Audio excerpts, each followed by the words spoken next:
Ini selalu ini kita mulai dengan obrolan yang paling umum lah, dan ini kayaknya Ustadz sering banget ditanyain kan. Iya, betul. Soal musik itu haram atau tidak, Tat? Haram. Haram.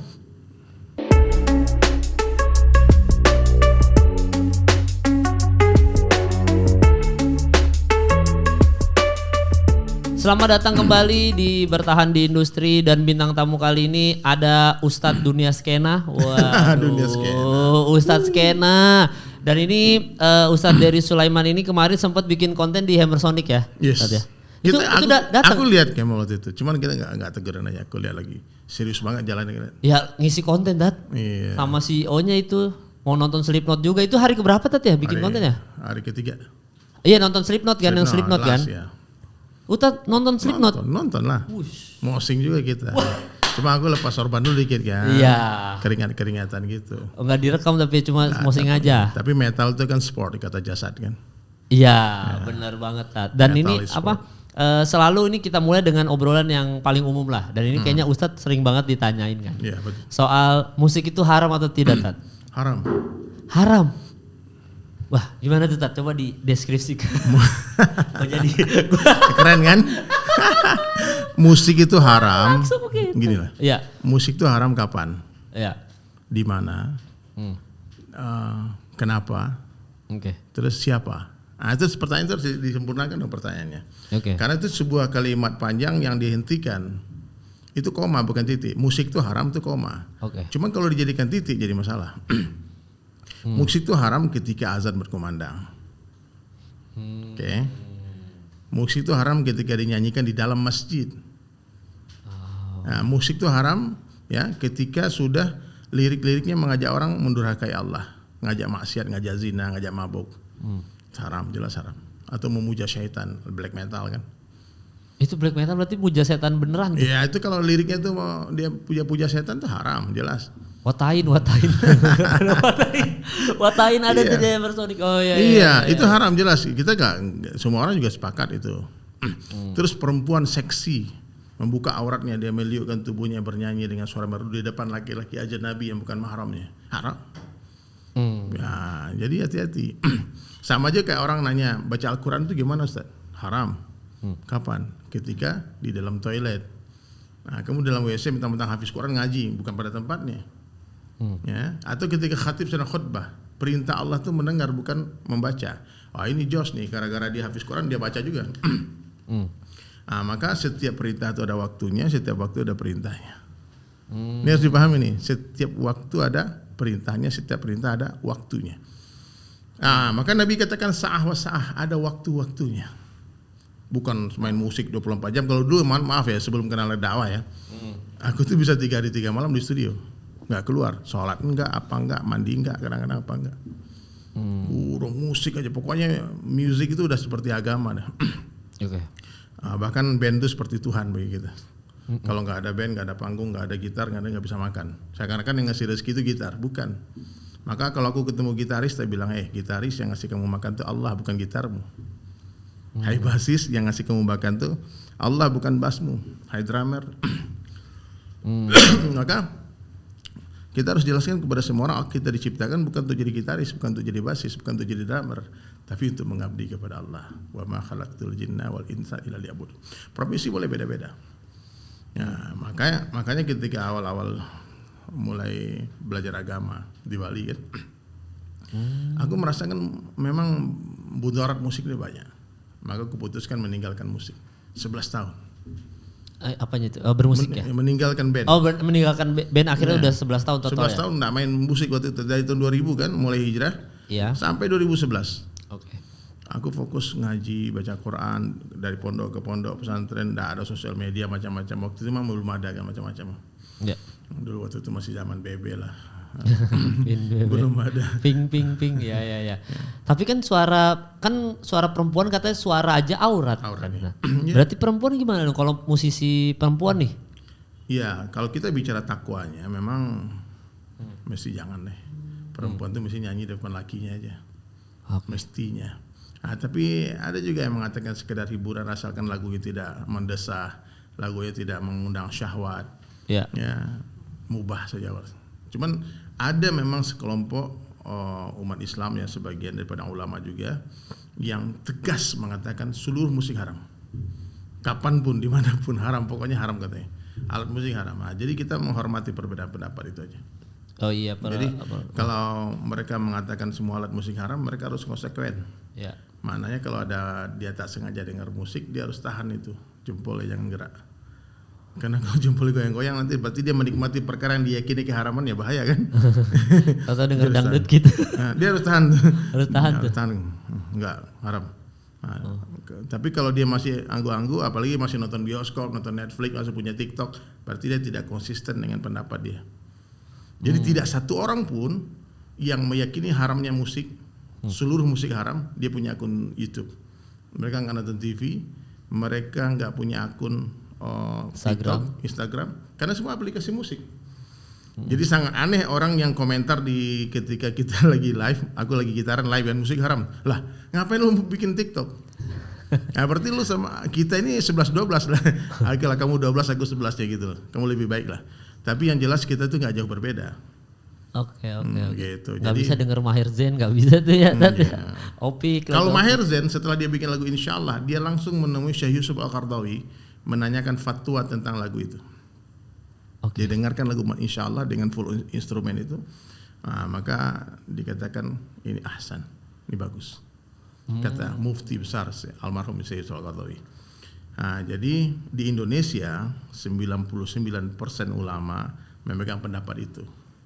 Ada satu dikit kelompok lah yang betul-betul keras musik haram.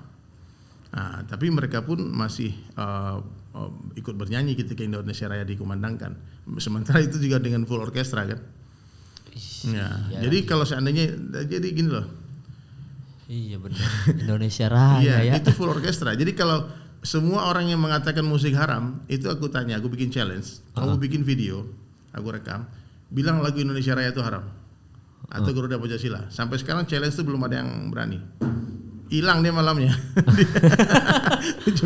Aduh, ya juga ya nyanyi Indonesia. Berarti yang musik haram tidak bisa nyanyi Indonesia Raya. Nggak bisa, dia nggak bisa tinggal di Indonesia. Orang-orang semacam semestinya tidak boleh tinggal di Indonesia, dan dia harus cari tinggal di hutan yang betul-betul nggak ada musik di sana. Nggak ada musik. Tapi bingung juga sebetulnya ketika aku bertemu dengan orang yang mengatakan musik haram, tak tanya apa sih definisi musik, dia bingung juga. Karena katanya zaman Nabi Muhammad dulu itu dipakai sama orang-orang Yahudi kan, yang alat-alat musik ini asal muasal kan dari situ kan Tat ya. Iya. Oh. Jadi ada yang beranggapan itu tasabuh, itu kita ikut-ikutan dengan budaya orang non Muslim. Ada yang mengatakan alat-alat itu yang melalaikan, ada sepetikan semuanya. Oke. Aku lagi main gitar kan tiba-tiba ada yang komen, "Woi, gitar haram bang." Terus aku tanya, apa merek gitar di zaman Nabi? Nah, dia bingung juga jawabnya, nggak dijawab juga. Gibson bang, Tat Gibson. Feder apa ya? Tiba-tiba ada yang jawab gitu kan? Iya benar. Jadi kita gini loh, orang yang mengharamkan musik, ya, itu bukan karena mereka keras, dan yang membolehkan musik untuk syiar bukan karena mereka lembek. Sudut pandang yang berbeda, ya. Dari sini aku melihat angka 6, dari sana Kamal melihat angka 9. Yang benar siapa? Gak ada. Ada dua perspektif. Iya, dua-duanya benar. 6-9 ya. Jadi orang yang mengharamkan musik, dia memandang dari sudut pandang mudarat. Ini melalaikan nih, ini bikin rusak nih, bikin orang sholat kebengiang-ngiang terus nih, bahaya ini. Tapi ketika orang membolehkan musik, dia memandang dari manfaatnya. Coba kalau tidak ada musisi-musisi Muslim yang membuat karya, maka yang tersisa cuma musik-musik negatif saja. Nah, coba bayangkan ya, anak-anak kita dia tidak tahu lagu salawatan, lagu Maher Zain, atau lagu aneh kan, orang kaya mati, orang miskin mati, itu dari anak-anak sampai nenek-nenek nyanyikan kan. Nah, nanti dia pulang-pulang nyanyi, anak kita pulang dari sekolah nyanyi wik ya, kacau juga kan. Wik. Nah, itu bahaya itu. Ya. Itu kan lagu mengajak perzinahan. Iya. Tapi Ustadz misalkan ada yang ngajak ngeband lagi, Tat, mau nggak tuh? Mau ngeband? Apa? Betrayer kan hidup lagi, tapi no more Betrayer. Oh, nah, tapi nggak metal, masih? Metal. Siap, ada metal, loh. Brother. Metal ya? Metal. Masih ternyata. Ada wifi nggak sini? Ada tapi jelek nanti ininya lagi sinyalnya. Ada metal, nanti kita, iya. Manusia hina. Judulnya? Iya. Ustadz masih gitar? Masih gitar vokal. Oh. Metal lah. Kalau dulu bendera kuning itu artinya apa ya? Kan orang kalau mati nancapin bendera kuning depan rumahnya. Itu lagu Daru yang buat. Aku bergabung di Beatles 97-98. Oke. Indie label, lu masih poster cafe zamannya mungkin Kemal belum. Masih SD SMP mungkin ya. Ya SMP 96. Ya. Lulus SMP tahun. Iya. Jadi kemudian aku 98 tuh pindah dari Jakarta karena waktu itu demo kan Pak Harto mau lengser, pindah ke Bali. Di Bali bikin band juga namanya Born by Mistake. Sampai sekarang masih ada band. Alirannya? Brutal Death juga. Itu metal. Melodic itu. Aku bikin band sama gitarisnya Eternal Madness namanya Didot kan, bikin band namanya Born by Mistake BBM. Kemudian tahun 2000 dapatlah Hidayah. 2 tahun di sana di Bali. 2001 Bang Irfan Rotor ya almarhum. Dia terus dakwahnya terus ya lah kita nih banyak dosa anak-anak musik ini, anak-anak metal ini, lalai. Rata-rata anak-anak band kan di panggung kan ngajak orang kepada dia. Orang headbang, orang musik semua tuh kayak orang nyembah kita semua kan. Nah, kita nih seperti nabi-nabi palsu, bahaya. Ngajak orang ke kita kan. Jadi kita harus tobat dari. Nah, mulailah pikir dakwah, masuk dakwah pelan-pelan. Allah kuasa, makhluk tak kuasa. Dunia sementara akhirat selamanya. Jadi terus dia waktu itu dakwahnya Irfan tuh lewat ini, email. Dikirim email. Baca dulu email tadi. Baca email, apa cerita apa nih Irfan nih. Saya bilang, oh betul juga nih, ntar lagi mati nih semua. Teman-teman kita pada mati, banyak yang mati, nggak benar ya? Anak-anak band tuh rata-rata, mohon maaf matinya nggak benar. Ada yang bunuh diri, ada yang overdosis, ada yang loncat dari gedung. Ada yang ditembak fans kan? Ada yang tembak fansnya, ada yang ngebut nggak direm mobilnya, ada yang gantung diri. Nah, survei membuktikan Hollywood, Bollywood, semua artis-artis mati bunuh diri rata-rata. Nah, makanya kita nggak bahagia. Di Indonesia pun begitu juga. Nah, cuma nggak terpublish saja penyebab kematiannya. Tapi kalau kita dekat-dekat dengan rockstar, superstar yang mati itu rata-rata ada hubungan dengan perkara yang tidak baik. Tidak ada ceritanya orang sibuk dengan maksiat terus mati husnul khotimah, itu nggak ada ceritanya. La ilaha illallah. Nah, jadi. Tapi kan cerita itu kan yang selalu di gadang-gadangkan yang soal PSK ngasih makan yang itu kan cerita yang ini ya populer ya. Itu kan banyak juga yang jadi patokan bahwa gimana tadi maksudnya itu kan ada cerita PSK ngasih makan anjing kelaparan meninggal masuk surga. Ya, orang nggak tahu cerita di balik itu semua. Jadi kebaikan PSK tadi, kebersihan hati dia ketika melihat makhluknya Allah yang kehausan. Tahu nggak dia masuk ke sumur tua itu dalam hadis itu kan, dia pakai sepatunya. Berarti sepatunya kalau PSK itu bagus gak? Pasti bagus kan, zaman dulu lah kan. Kemudian dia ambil dengan sepatunya air, lalu keluar disuap, dikasih minum anjing itu. Karena rasa mahabbah dia itu Allah beri dia hidayah. Jadi dia mati masuk surga itu bukan dalam melacur, tapi setelah dia memberi makan minum anjing itu, Allah bagi dia hidayah sehingga dia meninggalkan profesi pelacurnya. Kemudian dia jadi wanita soleha.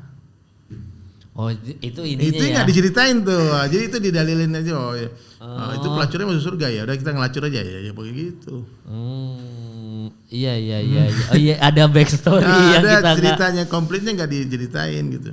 Iya juga sih. Dia cuma nonton trailer aja, cuman belum full movie. belum full movie. Bahkan Ustadz aja dapat hidayah di Bali ya, yang notabene-nya Muslim minoritas lah. Masjid juga tidak banyak. Di tempat hiburan malam di kafe. Kalau ke Bali sering ke kafe. Ya pasti lah mau kemana lagi sebelum nikah. Kalau sekarang udah nggak deh. Tapi maksudnya ketemu aja hidayah di kafe. Di kafe. Karena ada orang yang datang ke kafe membawa hidayah itu, mendakwahi saya. Di kafe lah. Jadi waktu itu ada kafe di Bali namanya, mungkin yang teman-teman yang sering nongkrong di Bali ya, Santa Fe dulu namanya. Aku sering manggung di sana, main di sana. Nah terus datanglah itu. Tiba-tiba datang teman-teman tablik, tahu jamaah tablik kan, yang dari masjid ke masjid bawa kompor. Ya, itikaf di masjid. Mereka biasa tuh itikaf 3 hari di satu masjid, kemudian dia mendatangi orang Muslim di sekitar masjid itu. Jadi kalau ke Bali pasti saya didatangi karena orang Islam gak banyak. Jadi setiap ada jamaah tablik datang ke Bali, orang-orang dari Amerika, dari mana-mana, dari luar negeri, semua dari South Africa, di seluruh dunia, zaman ini kan seluruh dunia. Kemudian dia base campnya di satu masjid di Legian itu. Kemudian dia data itu orang Islam siapa aja di sekitar masjid itu. Ane itu tahunya, Kemal. Ane itu target operasi. Setelah masuk masjid, lihat namaku, mungkin ada puluhan namaku ditulis di buku musyawarah. Dari Jadi setiap hari orang yang mau datang itu dimusyawarahkan dulu. Nah, jadi kenapa mereka datang ke kafe? Karena pagi-pagi dia ke rumah tidur, siang ke rumah kita tidur kan, malam jadi siang, siang jadi malam. Kebalik. Nah, jadi beberapa tahun di Bali itu aneh betul-betul nggak pernah melihat matahari terbit.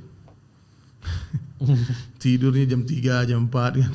Iya. Nah, tapi ketika dia datang satu lagi manggung, datang orang pakai sorban, pakai gamis, jenggot, masuk kafe.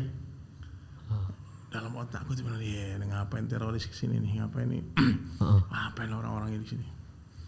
Ternyata ini beda, dia duduk di satu table meja dan dia nikmati angguk-angguk aja kepalanya.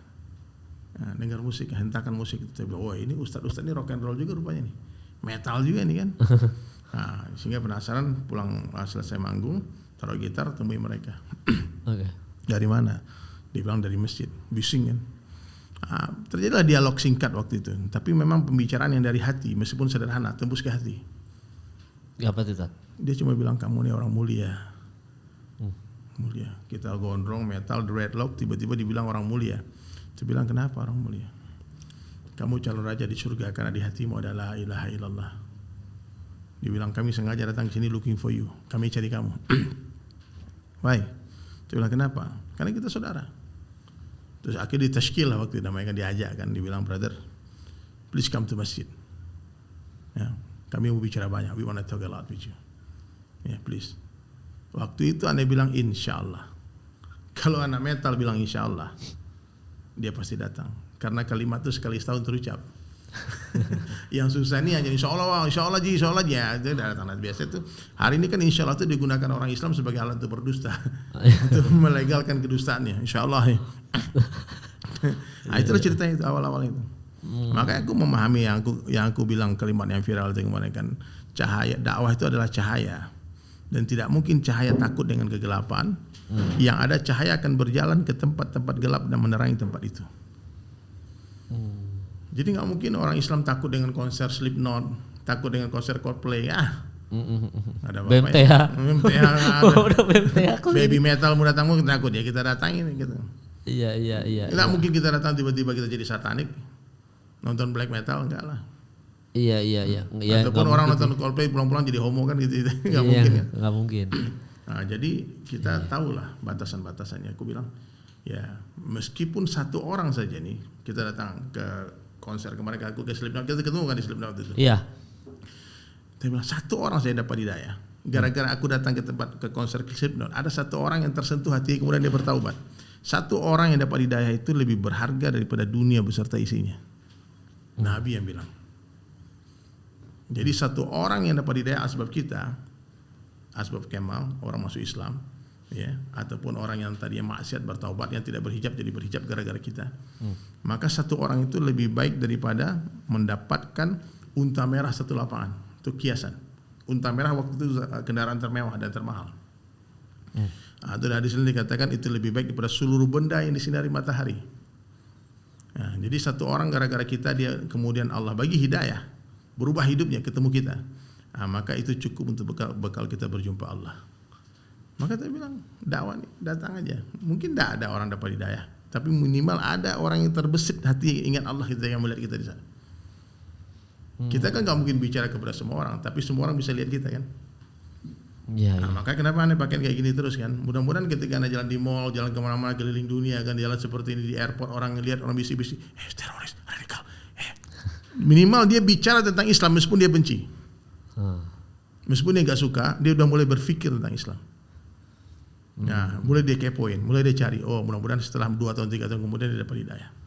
Ya, karena pernah dengar dulu entah di kajian mana ya, Allah paling senang sama orang yang bertobat dari maksiat. Iya. Kan? Iya. Allah paling suka melihat orang tua yang bertaubat dan Allah paling suka melihat anak muda yang bertaubat. Iya. Lebih keren lagi tuh. Tapi ada fun fact satu nih, Tat. Waktu itu ini cerita sedikit ya netizen sebelum nanti Ustadz Dery lagi cerita.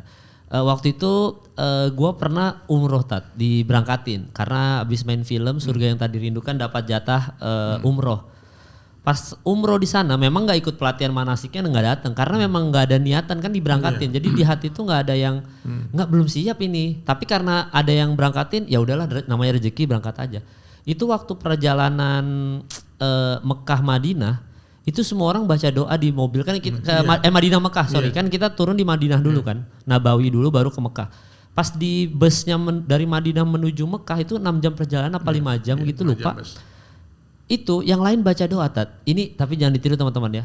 Gue dengerin Slipknot Tat di mobil, di bis itu. Karena nggak tahu doanya apa. Dan memang hati itu kayak yang lain pakai baju muslim, gue ke Jabal Uhud aja pakai jersey basket apa Cleveland itu loh, Cavaliers pakai hoodie, gitu-gitu Tat. Gak apa-apa, keren. Insya Allah nanti Slipknot pergi haji juga nih umrohnya. Ada minimal lagunya udah pernah berkumandang kan di tanah suci kan. Iya, makanya pakai headset dengerin Slipknot. Bahkan pas ke Ka'bahnya kan udah nyampe Ka'bah tuh, karena masih euforia dengerin Slipknot di bus itu pas lihat Ka'bah pertama kali kan harapannya wah ini nangis atau enggak tergetar, nggak ada perasaan apa-apa Tat. Kayak gue pas lihat Ka'bah kok nggak ada perasaan apa-apa ya, sampai akhirnya ada satu ketemu Ustadz, dia anak muda juga, tapi dia kalau nggak salah ceritanya berangkat dari Purwokerto dari apa gitu Jawa Barat jalan kaki ke Mekah, nyampe 9 bulan jalan kaki, tapi dia ilmunya katanya udah tinggi, nggak semua orang bisa kayak gitu, cuma kan kalau dia modalnya beliau ini lillahi ta'ala aja, kalau dia mati di perjalanan hitungan mati syahid ya, jadi dia jalan tuh, dia ada gurunya juga. Nah dia tuh ngingetin soal kita tuh ingin menjadi kekasih Allah kan tadi. Dalam hidup ini kita ngejar kasih sayangnya, cintanya Allah lah gitu. Ketika kita mengejar cintanya Allah itu, ya berarti kan kita ibaratnya kalau lu pacaran deh mal, kan ustadznya lo gua. Kalau lu pacaran, cewek lu nelpon, sayang rumah kosong, langsung berangkat kan, tanpa mikir panjang, sayang rumah kosong, oke aku berangkat sekarang. Padahal Allah juga sehari-hari tuh sistemnya kan manggil lewat azan, Allahu Akbar, kok lu nggak langsung ke masjid? Gimana Allah mau sayang sama lo? Ya rumah Allah juga kosong nih. Iya maksudnya ini Allah manggil loh, Allahu Akbar, ayo datang ke masjid, sholat sekarang. Tapi kan kita gimana kita mau masuk surga, mau jadi kekasih Allah, tapi kitanya aja nggak langsung pas lagi dipanggil azan nggak langsung datang. Habis dari situ Tat, lihat Ka'bah nangis ada-adanya. Subhanallah. Karena segitu nyadarnya bahwa ya Allah dengerin Slipknot tadi di bus apa, maksudnya kayak menyepelekan perjalanan umroh ini, kayak apa ya, maksudnya di situ baru nangis banget bahwa kita selama hidup kan perjuangan kita adalah menjadi kekasihnya Allah. Gimana kita mau dapat cintanya Allah kalau kita dipanggil sholat aja kita nggak langsung datang, nunda-nunda. Pacar kita aja kalau kita nunda-nunda datang, saya datang ke rumah, ntar dulu dah. Langsung bad mood, bete. Gimana Allah gitu. Tapi kalau udah diputusin yang kacau lagi kan. Nah ya kalau udah diputusin hubungan. Allah putusin cinta sama kita kacau gitu. Iya makanya. Gitu. Ya jadi Masya Allah ini cerita ajib juga tuh. Iya Tat, maksudnya itu. Tapi banyak loh teman-teman itu ketika ya kita ini kan jahil ya, nggak tahu apa-apa. Cuman ada yang merasakan nyaman. Kayak kemarin aku ketemu di Bikers Dakwah, Alfi Alfandi.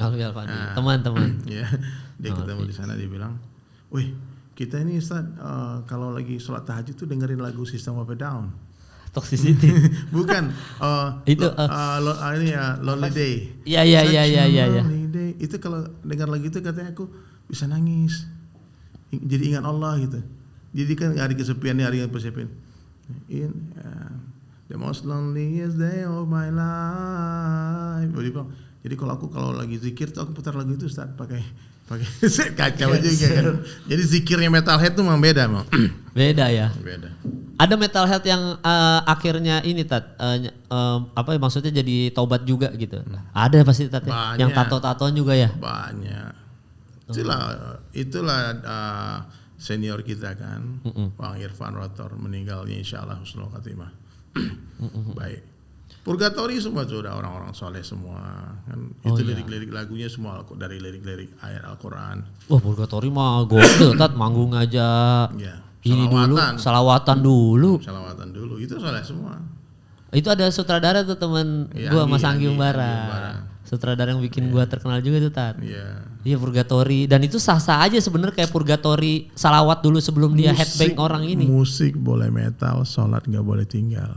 Musik boleh metal, sholat tidak boleh tinggal. Ini udah nggak main metal, udah nggak ngapa-ngapain, nggak sholat lagi ini mau ngapain?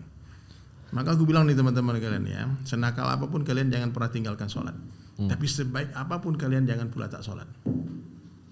Sebaik apapun tuh ya? Jangan pula tak sholat. Masya Allah. Jadi hari-hari ini sekarang aku tuh gini, aku udah 23 tahun nih Mal. Ya. Mengabdikan diri, memutuskan untuk menjadi pekerja Allah. Saya sudah sejak 23 tahun dapat hidayah itu sudah berazam tidak akan bekerja dengan siapapun kecuali dengan Allah saja.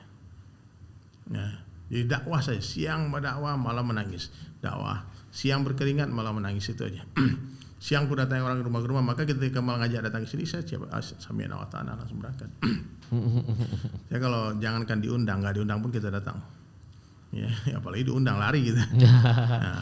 Nah, jadi Masya Allah nih, jadi di Bali kita bergaul dengan orang yang berbeda agama, berbeda suku dari seluruh dunia.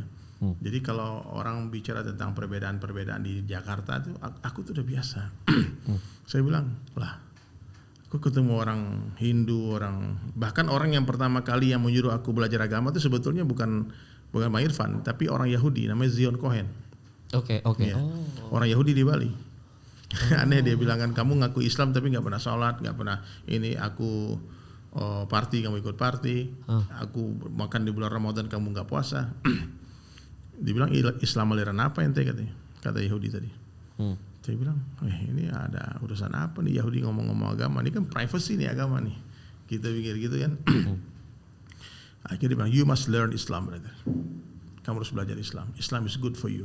Memang dalam Al-Quran itu dikatakan Islam itu, orang Yahudi mengenal Islam itu melebihi seorang ibu mengenal anaknya.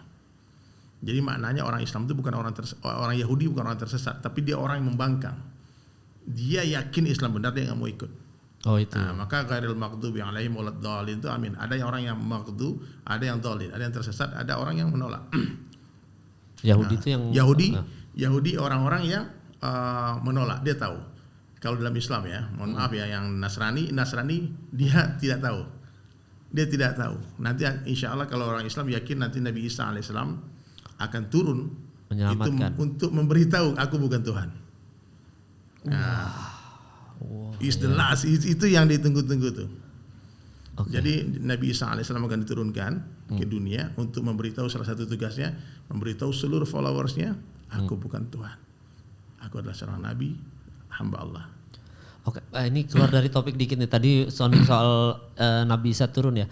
Kan sekarang tuh banyak orang yang bilang ciri-ciri kiamat itu udah ada di sekarang tuh, Tat. Yeah. Emang tapi kalau gue pribadi, dibenerin aja kalau salah. Kalau gue pribadi sebenarnya kiamat itu dulu mungkin di zaman-zaman dulu sudah ada kejadian yang besar, tapi akhirnya ada manusia lagi, bagian yang besar ada manusia lagi. Tapi itu memang kayaknya zamannya sebelum Nabi Muhammad ya, mungkin ya. Ada kayak Nabi Nuh dulu kan ada banjir besar satu dunia banjirnya itu. Ya. Nah ini benar nggak sih, maksudnya kiamat itu udah dekat versi dari lu, Tat? Ada nanti Bang, itu kiamat kubra.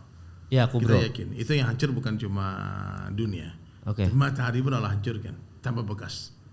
Semua jagat raya ini Allah hancurkan semua dan kita percaya itu. Ya. Tapi orang Islam, orang beriman tidak akan melihat hari itu datang. Karena sebelum hari itu datang akan ada angin lembut, itu di hadis yang panjang itu. Ya Allah hantarkan sehingga semua orang yang menghirupnya akan mati, yang beriman. Nah, sehingga nanti dunia ini betul-betul chaos karena yang tinggal orang-orang jahat semua, orang-orang yang tidak beriman semua. Terjadilah peperangan, pembunuhan semua di mana-mana, hancur sampai semua kemaksiatan sudah merajalela, baru Allah hancurkan. Tandanya matahari terbit dari barat. Udah berarti udah hancur kan. Nah, jadi kiamat sugra yang kecil tuh ada kayak likuifaksi di Palu. Itu bagi mereka tuh kiamat lah waktu itu. Tsunami Aceh. Ya. Nah, tapi suatu hari nanti kita yakin dunia ini akan hancurkan. Jadi kita insya Allah tidak akan lihat. Jadi pas Ya'juj Ma'juj keluar itu kita nggak ada udah. Kalau yang orang beriman ini, kita berasa amin ya Allah. Nggak, tapi maksudnya sudah tidak ada berarti pas ketika Ya'juj Ma'juj keluar itu. Oh, soalnya itu di TikTok kan, Ustadz juga main TikTok kan, udah live kemarin lihat. Di TikTok kan lumayan cukup banyak memberitakan soal Ya'juj Ma'juj yang katanya itu dindingnya ini ada di kutub utara apa kutub selatan gitu pokoknya. Wallahu a'lam bishawab, banyak sekali versinya. Iya banyak versinya gitu yang Raja Sulaiman ya. Raja Sulaimannya itu temboknya itu ada di Antartika ini yang bikin tembok untuk menghalangi Yajuj Majuj. Katanya sih begitu. Nah itu makanya sebelum itu keluar orang beriman ada angin itu langsung dipanggil gitu ya. Tat ya. Oh gitu. Masya Allah. Nanti kita bahas tuh panjang pembahasan itu. Iya itu sih panjang banget. Itu panjang Tapi banget. mudah-mudahan lah kita nggak usah mikirkan hari kiamat itu kapan, buat persiapan aja. Buat persiapan aja Tat ya. Karena kita nggak tahu kiamat sugro kita tuh kematian kita masing-masing. Oke. Ketika kita mati ya udah selesai. Udah selesai. Nah, cuma persoalannya hari ini kan angan-angan kita melewati batas umur kita, mal. Ya. Kita banyak orang berandai-andai kan, ada teman. Ini kisah nyata nih, teman bilang, bro, aku pengen tobat bro, besok udah capek nih, gitu. Pengen tobat. Ayolah ke masjid sekarang. Insya Allah besok lah katanya, besok dia mau tobat, malam itu dia tidur dia nggak bangun lagi. Subhanallah. Iya. Kalau dibikinkan filmnya real short story, short movie itu betul-betul segitu ya. Dia mau tobat, dia tidur gak bangun lagi. Nggak pernah ke masjid. Sekali ke masjid kurang ajar sholat depan imam. Disolatkan. Maksudnya gitu. Tapi ini ajib nih ya. Aku di kebetulan sekarang nih aku ada bawa orang dari ini nih, dari Estonia nih. Dari Estonia? Iya, coba namanya Evert. Tapi sebelum dipanggil nih Tat, ciri-ciri orang dapat hidayah apa sih Tat? Iya, dia senang menyebut nama Allah, senang mendengar nama Allah, dia senang melihat kebaikan-kebaikan. Ya, dia senang melihat orang baik, orang soleh, meskipun dia bukan orang soleh. Dia senang lihat. Hari ini kan ada, kayak aku dulu aja, aku nggak suka lihat orang soleh. Aku nggak suka apa-apa nih orang di masjid dibikin-bikin, rusak-rusak mode aja, pakainya kayak gini semua. Kita kan metal loh kan, rambut dreadlock, ini panjang gondrong hitam-hitam. Iya. Ini nggak suka ngeliat. Tapi ketika hidayah itu mulai masuk, kayaknya pengen seperti mereka ya. Kapan aku bisa seperti mereka ya? Ya, jadi ciri-ciri orang dapat hidayah itu dia memang senang dengan kebaikan dan dia nggak suka dengan kemaksiatan. Ya, meskipun dia masih melakukan maksiat, tapi dia nggak suka ini maksiat. Udah mulai ada udah gitunya mulai ya. Hidayah itu kan cahaya. Ya. Cahaya tanpa cahaya. Cahaya mesti ada dari dua, luar dan dalam. Ya, cahaya luar itu Al-Quran dan hadis, itulah dakwah. Cahaya di dalam itu keinginan diri kita untuk dapat hidayah. Coba sekarang Kemal tutup matanya. Lihat apa? Gelap aja Tat. Padahal di cahaya banyak, di lampu sorot ada di mana-mana. Di luar matahari terang. Tapi ketika orang menutup matanya, dia tidak akan melihat apa-apa. Begitu juga ketika kita buka mata kita, tapi semua cahaya nggak ada. Dari luar, di ruang gelap nggak ada cahaya, kita nggak lihat apa-apa. Jadi syarat orang dapat hidayah itu mesti ada keinginan dari hati dia, sifat tolak. Kalau kita kepengen, siapapun yang dengar, kalau kita pengen dapat hidayah, pasti Allah bagi. Allah nggak lihat kita mau seorang pelacur dulunya, dia pembunuh dulunya, pemabuk, narkoba, semuanya. Siapapun dia. Kalau dia pengen dapat hidayah, Allah pasti kasih hidayah. Tapi kalau dia tidak pengen, meskipun dia anaknya Nabi, dia istrinya Nabi, dia ibunya Nabi, bapaknya Nabi, pamannya Nabi, Allah nggak bagi. Nah, jadi kenapa tuh ada anak Nabi yang nggak dapat hidayah? Karena memang anak itu nggak pengen dapat hidayah. Dia tutup matanya, padahal cahaya terang dulu, nggak mau. Harus kita buka mata kita. Nah ini ada yang satu yang mualaf nih Tat ya. Iya, mualaf. Reduksiin aja deh. Coba ambilin mikrofon tuh. Yusuf, come. Sini duduk sini aja nih, duduk di samping gua. Ambilin kursi aja satu. Nah sekarang ada salah satu murid Ustadz berarti ini ya. Murid. Jatuhnya ya, masuk Islam. You can introduce yourself, I think. My name is Evert. I come from Estonia. Evert Yusuf, exactly. Right now Yusuf. Yeah. Aku kasih nama dia Yusuf. Kenapa Tat? Dia kan ganteng nih. Ya Yusuf ya. Soalnya dari Estonia. So how old are you right now? 27. Still young Ustadz. Still young. Ya kita udah tua Ustadz, gue 33, Ustadz udah berapa gitu. Aku udah ubanan. Iya benar. Tapi aku 97 aja, 98 nih keluar dari Betrayer, bayang. Iya benar. Tua banget. Tapi gimana Tat ceritanya Yusuf ini akhirnya bisa mu'alaf? Jadi gini, dia temannya anakku. Jadi anakku cerita, dia bilang, Abi, aku tuh punya kenalan, punya teman orang Estonia. Intinya suka-sukaan lah gitu. Terus aku bilang, ya suruh dia masuk Islam. Terus kata anakku dia nggak mau, dia nggak berminat dengan agama. Pokoknya dia cerita lah, Alisa tell about you not interesting to Islam. Like, okay lah, impossible. anak saya bilang nggak mungkin dia mau masuk Islam. Terus aku bilang ya udah, Abi, we want to visit you to Bali. Nah, kita kan mau orang Bali kan, tinggal di Bali, ada rumah di Bali juga. Ya. Nah, subhanallah, ketemu lah Edward waktu itu di Jimbaran ya. Do you remember Jimbaran? Remember. Di Jimbaran, ketemu di Jimbaran. Terus aku sengaja duduk di depan dia. Oke. Dan aku buat dakwah singkat lah sama dia. Dakwah singkat, tidak sampai lah 10 menit. Yang waktu itu aku tawarkan dia Islam. Terus Edward cuma bilang kayak gini kan, semudah itu jadi orang Islam? Yes. Dia bilang if you want to become a Muslim, you just recite syahadah. It means you said asyhadu an la ilaha illallah wa asyhadu anna Muhammad Rasulullah. And that second you are Muslim and I promise you heaven. Dia bilang begitu mudah jadi orang Islam. Yes, that easy. Oke kalau gitu katanya. Dia syahadat dia. Begitu simpelnya aku dakwah sama dia. Aku kasih dia nama Yusuf. Subhanallah. Aku tanya tentang masa lalu dia gimana, kamu dulu di Estonia. Dia cerita, what condition or religion in your country? Iya. Most of them are atheist, but like I think most of them don't even know like what atheist means. So jadi kacau juga. Dia ngaku ateis tapi nggak ngerti juga ateis itu apa. Iya. they just don't have like any kind of religion. Yes, most of the people go church in Christmas time, for example, and so on. And yeah, people say I'm Christian, but like I don't know how you can say that actually if you like. Okay. No. So you don't believe Jesus Christ before? I wouldn't say don't believe. I think people believe there is something. Okay. Like they're just so busy of doing everything. They just don't even think about any of this, you know. So at the first you don't believe God, right? God is something like bigger than us, like, and as a universe, yes, something like this. And how you can trust Ustadz Dery Sulaiman? How? Just like you can you can go to heaven, just trust me like that? The hidayah thing. Yeah, right? The hidayah thing. So how you can believe 100% to Ustadz Dery Sulaiman? And just follow like that, huh? I see like what's going on in the world. I see like what's happening when there's not like much religion next to like people, young people. Like I heard very good sentence. For example, like if God disappears, the devil appears. So what do you see in the Western world? What's going on right now? It's like I don't want to mention like what's going on. I don't want to like, but you see what's going on there, like with the same thing with LGBT or whatever it is. Yeah. And I think most of this is because there's no like true religion that's so respected, you know.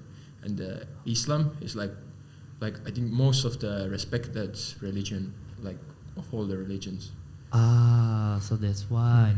Kapan pindahnya sih, Tat? Ya, udah berapa lama total nih, Tat? Setahun lebih lah. Sholat udah, maksudnya udah lancar sholat? Dia udah sholat. Kan sekarang dia tinggal sama aku. Oke. Ngajarin sholat tuh gimana sih, Tat? Untuk orang yang bener-bener buta. Datang ke masjid, kamu ikut just follow, nggak perlu baca-baca. Ikut aja orang berdiri, kamu angkat tangan, kamu angkat tangan. Just remembering Allah. Pertama-tama ya. Dimudahkan, ad-dinu yusrun, agama itu kan mudah. Jadi kalau orang kamu ruku, sujud.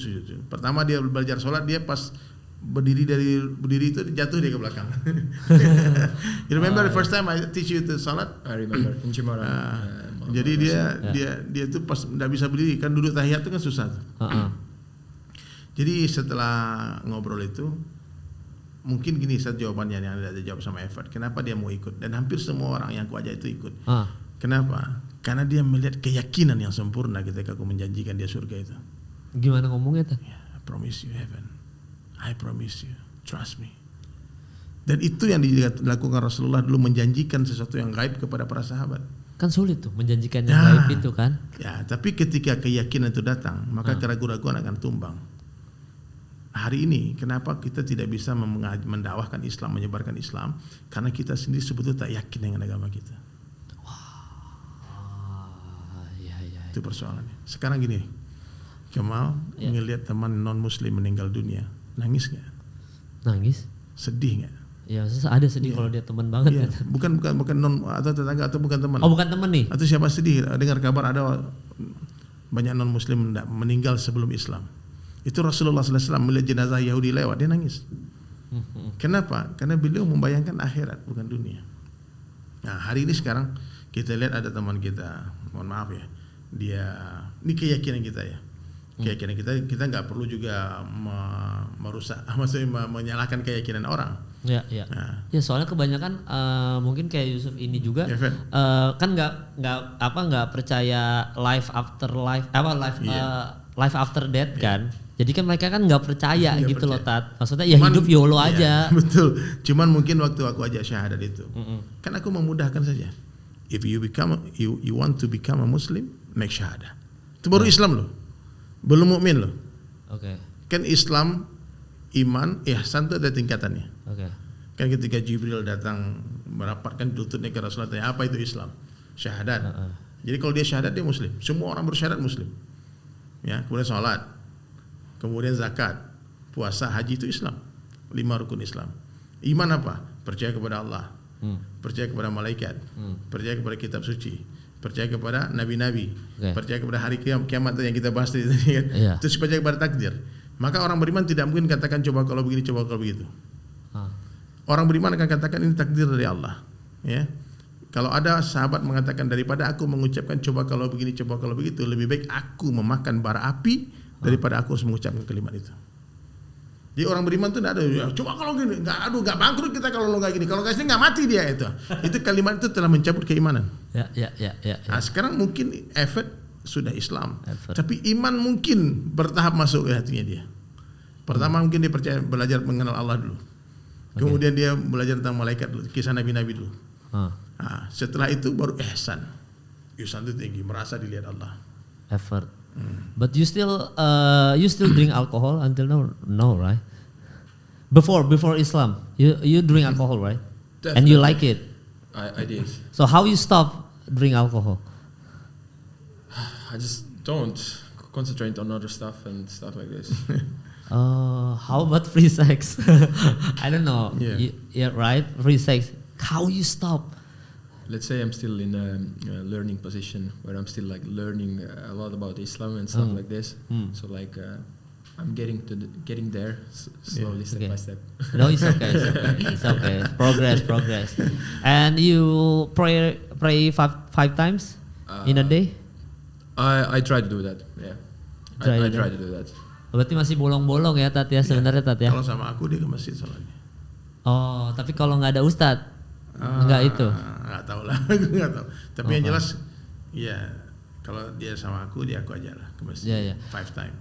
Berarti sebelum udahan nih Tat, apa masukan untuk orang-orang yang di luar sana beriman tapi tidak sholat? Tat? Jadi begini teman-teman sekalian ya, Masya Allah ini jadi podcast kita jadi kayak tausiah nih. Iya nggak, emang gitu Tat. Jadi ada kultumnya ya. Jelas Tat, jelas. Kultum ini kuliah terserah antum ya. Jadi teman-teman sekalian ya, aku bukan ustadz ya, ini di disclaimer dulu sebentar ya, biar gak salah paham. Dedi Sulaiman hanyalah seorang seniman yang sedang belajar mengajak teman-teman untuk bersama-sama perbaiki diri, sama-sama berjalan menuju Allah untuk mentaati Allah dan Rasulnya. Ya, jadi bukan berarti aku yang mengingatkan aku lebih paham, tidak. Seringkali yang diingatkan lebih paham dari yang mengingatkan, seringkali begitu. Kayak orang di jalan di hutan, bro pulang yuk. Kayak kita jalan berdua kan, Mal pulang yuk udah maghrib nih. Dia bilang, lu pulangnya duluan dah. Dia bilang nggak tahu jalan. Ternyata yang ngajak pulang malah nggak tahu jalan. Justru yang diajak pulang yang tahu jalan. Jadi bukan berarti yang berdakwah itu orang yang lebih alim, orang yang lebih hebat, lebih soleh daripada orang yang didakwahin, tidak. Jadi jangan salah paham ya. Jadi aku sering berdakwah, sering ngajak-ngajak orang. Cuma satu hal ya, aku yakin, seyakin-yakinnya Allah itu ada. Dan Nabi Muhammad SAW is the last messenger of Allah. Dan siapa saja yang memiliki keyakinan ini, insya Allah dia akan selamat. Dia akan bahagia dunia akhirat. Itu keyakinan. Maka keyakinan ini aku sebarkan ke semua teman-teman. Ya, kebahagiaan ikan itu hanya dalam air. Tak mungkin ikan bahagia di luar air. Begitu juga kebahagiaan manusia hanya dalam agama. Tak mungkin manusia bahagia di luar agama. Jadi kalau ada, mohon maaf ya, ada orang hari-hari maksiat, hari-hari dia tidak sholat, tidak ngapain, tak mungkin dia bahagia. Kalau ada orang maksiat, orang tidak sholat, nih dengar baik-baik, boleh kalian muslim ya, kalian tidak, terus kalian tenang hidup kalian, tidak ada ujian, tidak ada masalah berat dalam hidupnya, happy aja, itu bahaya. Ya, kalaupun dia pikir, oh aku happy, aku nggak sholat, itu istidraj, ya. Allah angkat dulu dikit ya, semakin tinggi semakin jatuh semakin menyakitkan. Nah, maka orang-orang yang bermaksiat kepada Allah itu, kalau mereka tidak segera bertaubat, mereka hanya menunggu azab Allah datang. Kalau nggak cepat-cepat bertaubat, kita hanya menunggu azab Allah datang saja. Kalau bukan di dunia, dikubur, dihajar. Nah, jadi dunia bukanlah tempat tinggal, tapi dunia tempat meninggal. Dunia ini tempat yang akan kita tinggalkan. Sekarang kita di atas tanah, tak lama lagi tanah di atas kita. Sekarang dunia nyata, akhirat cerita. Setelah mati, akhirat nyata, dunia tinggal cerita. Nah, maka ajakan saya sederhananya, kalau mau bertobat sekarang, now. Jangan tunggu nanti keburu mati. Jangan tunggu kapan-kapan nanti keburu dikafani. Kain kafan tak berkantong. Apa yang kita bawa?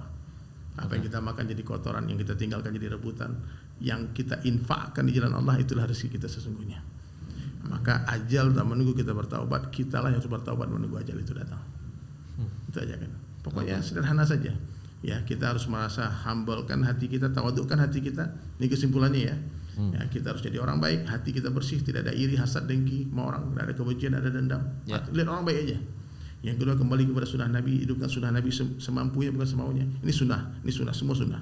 Ini sunnah juga sunnah. Semua sunnah. 18.000 jenis sunnah. Amalkan semampunya bukan semaunya. Kemudian kalau kalian muslim, sholatlah 5 waktu, 5 times every day. Effort, Yusuf ya, 5 times. With me or without me, you sholat for Allah ya. Sholat for Allah. Dan perlu ilmu. Kalau ada ilmu, insya Allah aman.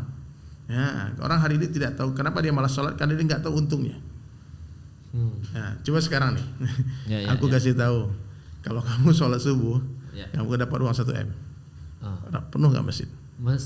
Penuh masjid kan? Tapi Nabi yang katakan, tapi gaib nih. Raka'atain fajri khairan minad dunya wa ma fiha. 2 rakaat sholat sunnah sebelum subuh itu lebih berharga daripada dunia beserta isinya. Nah, itu kan gaib. Padahal alladzina yu'minuna bil ghaib. Sesungguhnya orang mukmin itu he believe in unseen.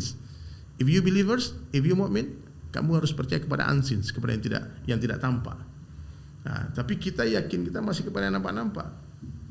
Nah, nafikan pandangan mata, yakini berita dari Allah. Maka perlu ilmu, datang kepada ulama, cintai ulama, duduk bersebut di hadapan mereka. Nah, maka ketika ada sifat tawadu itu, maka kata Imam Syafi'i rahmatullahi alaih, ilmu itu seperti air, hanya mengalir ke tempat yang lebih rendah. Maknanya orang yang tinggi hati tak bertambah ilmunya. Jadi kita harus merasa bodoh. Ya aku nggak tahu, aku belajar. Nah, ketika kita merasa nggak tahu, Allah bagi tahu. Nah, setelah ada sifat itu, baru kita setiap detik hati kita zikir subhanallah, subhanallah, subhanallah, hari subhanallah, satu pohon di surga. Nah, ketika tawadu itu datang, apa itu tawadu? Sifat yang paling tinggi ya dalam Islam ini. Humble itu tawadu, menganggap semua orang lebih baik dari kita. Semua orang, hatta pelaku maksiat, hatta orang kafir sekalipun. Dia lebih baik. Ya, soalnya sulit memang, bahkan ada orang yang sampai sekarang sholat aja masih nggak tahu fungsinya sholat. Apa maksudnya ngerasain pembeda? Sholat aja. Sekedar menggugurkan kewajiban ya Tat ya. Kayak apa-apa, terus jalanin aja. Makanya kita selalu merasa hina, merasa bodoh. Ya jangan-jangan amalku gak diterima sama Allah. Nah, itu orang tua lebih baik, dia lebih duluan beramal soleh, pasti pahalanya lebih banyak. Itu anak muda lebih baik, aku lebih duluan bermaksiat, pasti dosaku lebih banyak. Maka katakan setiap hari, boleh kalian tulis di kolom komentar ya, sebaik-baik saya lebih baik orang lain, seburuk-buruk orang lain lebih buruk saya. Coba quotes, ulangi coba Kemal. Sebaik-baiknya saya lebih baik orang lain, seburuk-buruk orang lain lebih buruk saya. Itu humble. Yaudahlah, semua orang lebih baik. Kalau orang hina kita, malu gini lah. Bro, itu baru sedikit kesalahan saya, yang kamu tahu, yang kamu nggak tahu masih banyak lagi. Sudahlah, tinggalkan perdebatan meskipun kita benar. Nah, lalu ikhlas. Ikhlas ini sudah. Kalau udah ikhlas, kita nggak terkesan lagi penilaian orang. Kita nggak cari apa kata orang. Terserah orang mau ngomong apa, tangan kita cuma 2, mulut orang miliaran banyaknya. Maka tak mungkin kita menutup mulut semua orang. We have 2 hands only. You cannot stop mouth of everybody to stop. Billion of people. You just close your ears, 2 ears. Tutup je telinga dan terus berjalan sampai berjumpa Allah. Tak usah dengan orang mau ngomong apa, malu so gini, bodoh amat. Aku prinsip itu gitu. If you like me, I love you. If you don't like me, I don't care. You go your way, I go my way. Nah itu nggak ada peduli. Kan kalau dia nggak suka sama kita, masih banyak orang lain yang bisa suka sama kita. Nah, maka toksit di sosial media Anda blokin semua. Dia toksit ngomong nih blok. Dia buat akun palsu, kita blok lagi. Oh gitu Tat ya, kerjaan lu Tat, blok. Karena buat apa ngelayani? Kita udah jelasin baik-baik. Kadang-kadang gini, aku doain, ada caci maki ini ngustad kan. Tiba semoga Allah mudahkan rezekimu ya Bang, semoga Allah saya beri kesehatan. Dibilang Allah bacot gitu kan. Aduh blok nih. Ini memang Ini memang nggak bisa diselamatkan lagi kan. Dan yang terakhir banyak-banyaklah ingat mati. Iya. Mungkin nanti next episode kita kan mau pindah studio yang benar nih Tat, abis nih Tat. Oh Nanti ini kita baru mukadiman ya? Iya, nanti kita ngomongin kiamat itu tadi kan panjang kan. Ntar kita obrolin itu nanti next episode. But Effort, before we end this podcast, how do you feel right now since you join Islam? How do you feel? Feel pure, feel more like understanding. Some things definitely more like before. Exactly the religion side of their life. Like I think it's important thing to have because it's always been like already thousands of years with us, and I see the life being like working pretty well for like this way. So now why to change this? Try to like bring out more like non-believers and stuff like this. Yeah. So Tapi satu cerita, dia sudah bawa beberapa orang temannya masuk Islam. Sudah bawa? Iya. You bring your friends join Islam? Yeah. Also my friend there. One of them. Other one is like also get married with a Muslim wife, and also did the same thing with the father, with her father. Wah, dia tinggal dikasih ta'aruf aja Tat. Ya Tat, kasih yang cewek muslimah selesai Tat. Amin. Udah. I hope you can istiqomah. Tahu istiqomah kan Tat? Yeah. Istiqomah is like repeat your good behavior, like pray 5 times until you die. Istiqomah. Konstan. Yeah, constant. I have to find the time for this. Yeah, read Quran constant, pray 5 times constant, do a sunnah constant, istiqomah until you die. I hope you can do that. Alhamdulillah. and just meet someone Muslimah, a girl with Islam too, with a good religion in Islam. Yeah. I hope you can do that. Okay. Effort. Alhamdulillah. Good luck. Nice to meet you. Subhanallah, ajib ya. Ajib. Kita ya, terhenti dengan waktu maghrib guys. Iya, makanya nih sekalian mau sholat. Makanya thank you buat yang udah nonton episode kali ini. Thank you buat Ustadz Dery udah nyempatin diri ya. Iya, dan nanti insya Allah kalau misalnya ada waktu nanti kita ngomongin kiamat di studio yang benar. Nanti ada studio yang benar. Kapan itu? Ya, minggu depan wanita. Minggu depan udah ganti studio. Cuma nanti kan jadwal Ustadz aja disesuaikan. Oh, mainkan. Kita ngomongin kiamat panjang lebar Tat. Itu aja. Jadi thank you. Mohon maaf atas kesalahan yang ada di episode kali ini. Hilaf, manusia tempatnya hilaf. Jadi gak usah didebat, dibenerin aja di kolom komentar. Siapa tahu knowledge kita ada yang kurang Tat. Ya kan kita nggak tahu. Jadi mohon maaf sekali lagi. Thank you Ustadz, sehat-sehat. Thank you Effort, thank you. And ya udah sampai bertemu di episode selanjutnya.